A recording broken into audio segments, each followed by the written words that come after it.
পুনৰ গৰিমা শইকীয়া গাৰ্গৰ সামাজিক মাধ্যমত এটা আৱেগিক পোষ্ট তাত লিখিছে যে জুবিন গাৰ্গৰ এই যি ৰহস্যজনক মৃত্যু আছে বা যি হত্যাকাণ্ড আছে তাত যিসকল দোষী তেওঁলোকে কঠোৰৰ পৰা কঠোৰ শাস্তি পাব লাগে। ইয়াৰ আগতো একাধিকবাৰ তেওঁলোকৰ ফালৰ পৰা এই কথা কৈ থকা হৈছে যে অতি শীঘ্ৰেই এই সমগ্ৰ ঘটনাত জড়িত সকলক কঠোৰ শাস্তি প্ৰদান কৰিব লাগে। আৰু আজি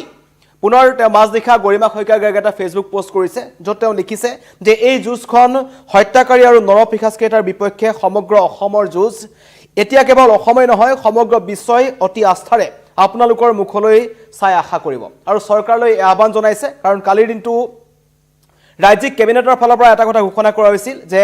পাব্লিক প্ৰসিকিউটৰ এটা টিম ঘোষণা কৰা হ'ল আৰু তাত সৰ্বশ্ৰী জিয়াউৰ কামাৰ মহোদয়কে ধৰি ব্ৰজেন্দ্ৰ মোহন চৌধুৰী, কিশোৰ দত্ত, প্ৰাঞ্জল দত্ত, বিকাশ জামান তেওঁলোক থাকিব আৰু তেওঁলোকে এই সমগ্ৰ জুবিন গাৰ্গৰ যিটো ঘটনা তাত এটা হত্যাৰ গোচৰটোত তেওঁলোকে চাব আৰু তেওঁলোকৰ চৰকাৰী পক্ষৰ হৈ আদালতত যুক্তি দৰ্শাব এই পাঁচজন বিশিষ্ট আইনজ্ঞই আৰু তেওঁলোকৰ ওপৰত চকু থাকিব। কাৰণ ইতিমধ্যেই জুবিন গাৰ্গৰ পৰিয়াল বিশেষকৈ গৰিমা শইকীয়া গাৰ্গ আৰু মনোজ বৰঠাকুৰে তৃতীয় দিনৰ যোনটো শুনানি আছিল তাত তেওঁলোকে মন্তব্য কৰিছিল যে এটা বিশিষ্ট আইনজ্ঞৰ দল গঠন কৰিব লাগে আৰু ফাষ্ট ট্ৰেক আদালতত এই সমগ্ৰ ঘটনাটো হ'ব লাগে। কাৰণ এটা 12,000 পৃষ্ঠাৰ যিখন চাৰ্জশ্বিট দাখিল কৰা হ'ল আৰু তাত যিমান সাক্ষী আছে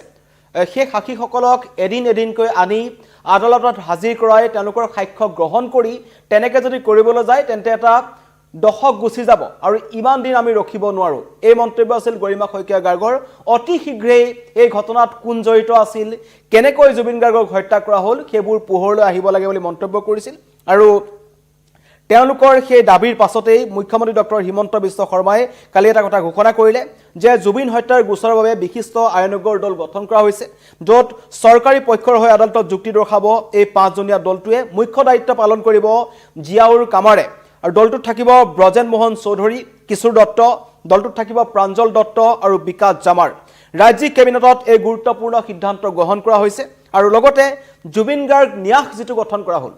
জুবিন গাৰ্গৰ যি সাংস্কৃতিক জগতখনত কাম কৰাৰ যি তেওঁৰ সপোন আছিল, যিবোৰ আধৰুৱা সপোন, যিবোৰ তেওঁ পৰিয়ালৰ লোকৰ আগত কৈ গৈছিল, তেওঁৰ কাষৰ লোকসকলক কৈ গৈছিল যে তেওঁৰ যিবোৰ সপোন আছিল সেই সপোনবোৰ সাৰ্থক ৰূপ দিবলৈ এই জুবিন ন্যাস গঠন কৰা হৈছে। পৰৱৰ্তী সময়ত তেওঁৰ মনৰ কামবোৰ কৰি যাব। সেই জুবিন গাৰ্গ ন্যাসলৈ 5 কোটি টকাৰ সাহায্য চৰকাৰে আগবঢ়াইছে আৰু প্ৰয়োজনত ভৱিষ্যতেও ৰাজ্য চৰকাৰে এই জুবিন ন্যাসক সহায় কৰিব বুলি কৈছে আৰু জুবিন গাৰ্গ ন্যাস গঠনৰ সিদ্ধান্তক আদৰণি জনাইছে ৰাজ্যিক কেবিনেটে। কিন্তু এই কেবিনেটৰ সিদ্ধান্তৰ পাছতেই গৰিমা শইকীয়া গাৰ্গে এটা দীঘলীয়া পোষ্ট লিখিছে য'ত তেওঁ এই পাব্লিক প্ৰসিকিউটৰ টিমটো যি ঘোষণা কৰা হ'ল তাৰ কাৰণে তেওঁ ধন্যবাদ জ্ঞাপন কৰিছে, কৃতজ্ঞতা জ্ঞাপন কৰিছে আৰু তেওঁ কৈছে যে আইনৰ পৃথিৱীখনত আপোনালোকৰ প্ৰজ্ঞা, বহু বছৰ জোৰা সাধনাৰ অভিজ্ঞতা আমাৰ বাবে সাহস আৰু শক্তি। পুনৰবাৰ ন্যায়ালয়ৰ ওপৰত তেওঁ আস্থা ৰাখিছে, চৰকাৰৰ ওপৰত আস্থা ৰাখিছে আৰু তেওঁ লিখিছে যে জুবিন কেৱল আমাৰ পৰিয়ালৰ নাছিল, জুবিন সমগ্ৰ অসমবাসীৰ প্ৰত্যেকটো অসমৰ পৰিয়ালৰ এজন সদস্য আছিল। প্ৰত্যেকটো পৰিয়ালে এতিয়ালৈকে কান্দি আছে 19 ছেপ্টেম্বৰৰ পাছত আৰু সমগ্ৰ বিশ্ব এতিয়া আপোনালোকৰ মুখলৈ চাই আছে আৰু আশা কৰিব যে ন্যায়িক যুঁজখন সবল, সাহসী আৰু মহাপৰাক্ৰমীৰ এখন যুঁজ হ'ব। কাৰণ ইতিমধ্যেই যেতিয়া দেখা পোৱা গৈছিল যে জুবিন গাৰ্গৰ হত্যাৰ গোচৰত যিকেইজন অভিযুক্ত আছে, 7জন অভিযুক্ত, প্ৰথমতে এনেকুৱা এটা পৰিৱেশ আছিল য'ত তেওঁলোকৰ হৈ অসমৰ কোনো অধিবক্তাই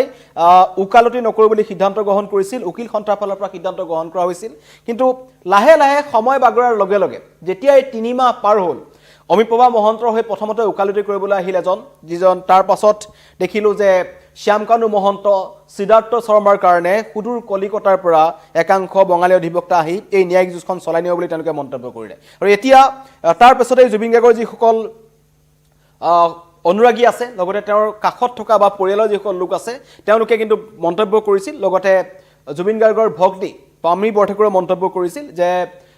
এই যিখন যুঁজ হৈছে সেইটো আমাৰ যিটো পক্ষ আছে, জুবিন গাৰ্গৰ যিটো পক্ষ আছে সেই পক্ষটো লাহে লাহে দুৰ্বল হৈ আহিছে। কাৰণ এতিয়া সময় সুবিধা বুজি সকলোৱে ওকালতি কৰিবলৈ ওলাই আহিছে, এনেকুৱা ধৰণৰ মন্তব্য কৰিছিল। আৰু তাৰ পাছতেই চৰকাৰৰ ফালৰ পৰা সিদ্ধান্ত গ্ৰহণ কৰা হৈছে যে পৰিয়ালে যিদৰে বিচাৰিছিল এটা শক্তিশালী বিশিষ্ট আইনজ্ঞৰ দল গঠন হওক, তেওঁলোকে এই সমগ্ৰ আইনী প্ৰক্ৰিয়াটো যুঁজখন তেওঁ আগবঢ়াই লৈ যাওক আৰু অতি সোনকালে জুবিন গাৰ্গক ন্যায় প্ৰদান কৰক আৰু তাৰ কাৰণে ইতিমধ্যে গ্ৰহণ কৰা হৈছে এটা বিশিষ্ট আইনজ্ঞৰ দল গঠন কৰা হৈছে আৰু চৰকাৰী পক্ষৰ হৈ আদালতত যুক্তি দৰ্শাব এই 5জনীয়া দলটোৱে আৰু তাৰ পাছতেই এই দিহামৰখা যি ন্যায় ব্যৱস্থাক কেনেকৈ সহায় কৰে সম্পূৰ্ণ সহযোগিতা কেনেকৈ আগবঢ়াব সঠিক আৰু শুদ্ধ দিহা পৰামৰ্শ কেনেকৈ আগবঢ়াব তাৰ ওপৰতো সকলোৰে চকু থাকিব কিন্তু সকলোৰে মনৰ এটাই প্ৰশ্ন যে জুবিন গাৰ্গে ন্যায় কেতিয়া পাব কাৰণ এই যুঁজখন দীঘলীয়া হৈ গৈ আছে এটাৰ পাছত আন এটা শুনানি আহিছে তেওঁলোকে ইতিমধ্যে জামিন আবেদনৰ কাৰণেও তেওঁলোকে অমিত বৰাৰ জামিন আবেদন কাৰণে তেওঁলোকে আবেদন কৰিছে জামিনৰ কাৰণে আৰু তেতিয়া সকলো মানে প্ৰশ্ন উত্থাপন হৈছে এনেকৈ এজনকৈ অভিযুক্ত আইনৰ সুৰুঙাৰে কৰবাত নহয় কৰবাত ওলাই আহিব নেকি কাৰণ ইয়াৰ আগতো আমি দেখিছো যে একাধিক গোচৰ আছে যিবোৰ গোচৰত দুখীয়ে যিমান শাস্তি পাব লাগে সিমান শাস্তি তেওঁলোকে নাপায় কাৰণ কৰবাত নহয় কৰবাত চাৰ্জচিটত সুৰুঙা থাকি যায় কেতিয়াবা আইনৰ সুৰুঙাৰে তেওঁলোকে ওলাই আহে প্ৰমাণৰ অভাৱ থাকে তথ্য প্ৰমাণৰ অভাৱ থাকে এনেকুৱাবোৰ কথা থাকে আৰু সেইতেকৈ এতিয়া জুবিন গাৰ্গক লৈ কৰবাত নহয় কৰবাত ৰাজনীতি আৰম্ভ হৈছে বুলি একাংশ অভিযোগ উত্থাপন কৰিছে কাৰণ যি সময়ত জুবিন গাৰ্গে নিজে ৰাজনীতি বেয়া পাইছিল তেওঁ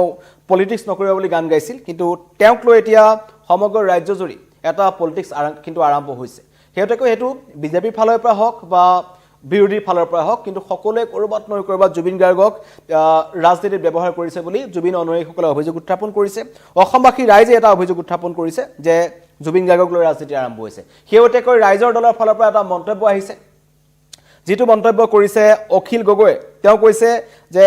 ৰাইজৰ দলৰ চৰকাৰ গঠন হলে ন্যায় দিব জুবিন গাৰ্গক আৰু ইতিমধ্যে অখিল গগৈ আগৰ পৰাই কৈ আহিছে যে এইখন বিজেপি চৰকাৰে জুবিন গাৰ্গক ন্যায় দিব নোৱাৰে তেওঁলোকৰ ন্যায় দিয়াৰ কোনো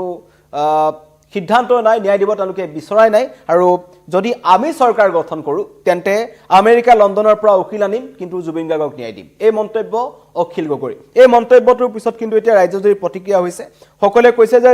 নিৰ্বাচনী যুঁজত কি কাৰণত জুবিন গাৰ্গৰ ন্যায় প্ৰসংগটো আনিব লাগে এনেকুৱা ধৰণৰ মন্তব্য কৰিছে যে জুবিনক আগন্তুক নিৰ্বাচনৰ কাৰণে যাতে ব্যৱহাৰ কৰা নহয় সেই কথা কোৱা হৈছে মুখ্যমন্ত্ৰীয়ে কথাটো কৈছে যে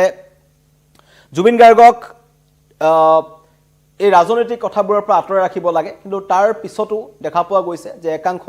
ৰাজনৈতিক নেতা আছে বা দল আছে যিসকলে কিন্তু জুবিন গাৰ্গক বাৰম্বাৰ ব্যৱহাৰ কৰি আছে উচ্ছেদৰ সময়তো আমি দেখিছিলোঁ উচ্ছেদথলীত একাংশই যিসকল সন্দেহজনক নাগৰিক আছে তেওঁলোকেও জয় জুবিনদা ধ্বনি দিয়া দেখা পোৱা গৈছিল যাতে জুবিনদাৰ নাম শুনিলে যাতে কৰবাত নহয় কৰবাত উচ্ছেদটো ৰখি যাব নেকি তেনেকুৱা ধৰণে ব্যৱহাৰ কৰিবলৈ চেষ্টা কৰিছিল কিন্তু কেওতিয়াকৈ অখিল গগৈ ডাঙৰীয়া যেটো ৰাইজৰ দলৰ তেওঁ বিধায়ক তেওঁ কালি এটা মন্তব্য কৰিলে তেওঁ কৈছে যে আমাৰ যেটি চৰকাৰ গঠন হয় কেওতিয়াকৈ তেওঁলোকৰ যিখন এখন অধিৱেশন তেওঁলোকৰ এখন মিটিং তেওঁলোকৰ অনুষ্ঠিত হৈছিল যেখন 2026 নিৰ্বাচনক লৈ আৰু সেই মিটিংখন সোণাপুৰ এখন ৰিজৰ্টত হৈছিল সেই মিটিংখনৰ আগতেও কিন্তু তেওঁলোকে জুবিন ক্ষেত্ৰত উপস্থিত হৈ এই ধৰণৰ দাবীয়ে কৰিছিল যে আমি জুবিন গাৰ্গক ন্যায় প্ৰদান কৰিম হেতু ৰাইজৰ দলৰ এটা তেওঁলোকৰ অসমৰ ৰাইজক তেওঁলোকে এটা প্ৰতিশ্ৰুতি দিছে যে জুবিন গাৰ্গক এখন চৰকাৰে ন্যায় প্ৰদান কৰিব নোৱাৰে কিন্তু তেওঁলোকে প্ৰদান কৰিব অখিল গগৈৰ মন্তব্য আহিছে মই শুনাই লব বিচাৰিছো জুবিন গাৰ্গৰ ন্যায় বিজেপিয়ে নিদিয়ে সেইকাৰণে আমি ৰাইজৰ দলে কালি সিদ্ধান্ত লৈছোঁ যে নতুনকৈ এবাৰ যদি আমি চৰকাৰ কৰোঁ জুবিন গাৰ্গক আমি ন্যায় দিম সেইকাৰণে বিজেপি চৰকাৰে যিখন চাৰ্জশ্বিট দিছে সেইখনক আমি মানি নলওঁ আৰু ইয়াৰ পাছত আমি দুখন নতুন চাৰ্জশ্বিট দি জুবিন গাৰ্গৰ হত্যাকাৰীসকলক ধৰিবৰ কাৰণে ব্যৱস্থা গ্ৰহণ কৰিম সেইকাৰণে মই অতি স্পষ্টকৈ কৈছোঁ যে আমাৰ গেৰাণ্টি যে জুবিন গাৰ্গক ন্যায় প্ৰদান কৰা হ'ব আৰু বিজেপিয়ে ন্যায় নিদিয়ে গেৰাণ্টি সেইটো এটা আৰু জুবিন গাৰ্গক ন্যায় দিবৰ কাৰণে আমি নতুনকৈ চাৰ্জশ্বিট প্ৰকাশ কৰি নতুনকৈ উকিল ধৰি দিল্লীৰ পৰা দৰকাৰ হ'লে উকিল আনিম দৰকাৰ হ'লে আমেৰিকা বা লণ্ডনৰ পৰা উকিল আনিম কিন্তু জুবিন গাৰ্গৰ হত্যাকাৰী কেতিয়াও বাচি যাবলৈ নিদিওঁ জুবিন গাৰ্গৰ ন্যায় বিজেপিয়ে নিদিয়ে সেইকাৰণে আমি ৰাইজৰ দলে কালি সিদ্ধান্ত লৈছোঁ যে নতুনকৈ এবাৰ যদি আমি চৰকাৰ কৰোঁ জুবিন গাৰ্গক আমি ন্যায় দিম সেইকাৰণে বিজেপি চৰকাৰে যিখন চাৰ্জশ্বিট দিছে সেইখনক আমি মানি নলওঁ আৰু ইয়াৰ পাছত আমি দুখন নতুন চাৰ্জশ্বিট দি জুবিন গাৰ্গৰ হত্যাকাৰীসকলক ধৰিবৰ কাৰণে ব্যৱস্থা গ্ৰহণ কৰিম সেইকাৰণে মই অতি স্পষ্টকৈ কৈছোঁ যে আমাৰ গেৰাণ্টি যে জুবিন গাৰ্গক ন্যায় প্ৰদান কৰা হ'ব আৰু বিজেপিয়ে ন্যায় নিদিয়ে গেৰাণ্টি সেইটো এটা আৰু জুবিন গাৰ্গক ন্যায় দিবৰ কাৰণে আমি নতুনকৈ চাৰ্জশ্বিট প্ৰকাশ কৰি নতুনকৈ উকিল ধৰি দিল্লীৰ পৰা দৰকাৰ হ'লে উকিল আনিম দৰকাৰ হ'লে আমেৰিকা বা লণ্ডনৰ পৰা উকিল আনিম কিন্তু জুবিন গাৰ্গৰ হত্যাকাৰী কেতিয়াও বাচি যাবলৈ নিদিওঁ জুবিন গাৰ্গৰ ন্যায় বিজেপি অখিল গগৈৰ মন্তব্য শুনিলে তেওঁ কৈছে যে জুবিন গাৰ্গক তেওঁলোকে ন্যায় দিব এতিয়া জুবিন গাৰ্গক লৈ টনা আজোৰা ৰাজনৈতিক দলসমূহৰ মাজত কিন্তু তাৰ মাজতেই জুবিন গাৰ্গৰ পৰিয়ালটো আৰু 3.50 লাখ অসমীয়া ৰখি আছে সকলোকে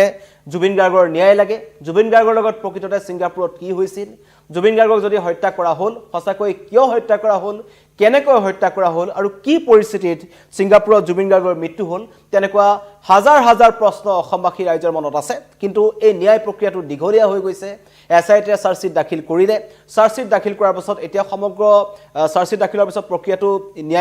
ন্যায়ালয়লৈ গৈছে আদালতলৈ গৈছে আদালতত দীঘলীয়া হৈ গৈ আছে চতুৰ্থটো শুনানি দিন ঘোষণা কৰা হৈছে এনেকৈ কিমান শুনানি শুনাই থাকিব আৰু কেনেকৈ এই দীঘলীয়া প্ৰক্ৰিয়াটো হ'ব তাক লৈ কিন্তু পৰিয়ালটোৰ মাজত এটা তেওঁলোকে প্ৰতিক্ৰিয়া প্ৰকাশ কৰিছিল যে সোনকালে হ'ব লাগে যেহেতু 3 মাহ হৈ গ'ল আৰু 4 মাহ হ'বলৈ গৈ আছে আৰু এইখিনি সময়ছোৱাত শীঘ্ৰেই চৰকাৰে এটা ব্যৱস্থা গ্ৰহণ কৰক এটা পাব্লিক প্ৰসিকিউটৰ টিম ঘোষণা কৰিব লাগে বুলি কৈছিল আৰু ঘোষণা কৰিছে আৰু তেওঁলোকে এতিয়া চৰকাৰী যি পক্ষৰ হৈ আদালতত যুক্তি দৰ্শাব সকলোৰে আশা আছে এই 5 জনৰ ওপৰত নাম হৈছে মুখ্য দায়িত্বত থাকিব জিয়াউল কামাৰ দলটোত থাকিব ব্ৰজেন মোহন চৌধুৰী কিশোৰ দত্ত প্ৰাঞ্জল দত্ত আৰু বিকাশ জামাৰ আৰু তেওঁলোকৰ ওপৰত সম্পূৰ্ণ আস্থা ৰাখিছে গৰিমা শইকীয়া গাৰ্গে তেওঁলোকক কৈছে যে আপোনালোক আমাৰ বাবে সাহস আপোনালোকে আমাৰ বাবে শক্তি ধন্যবাদ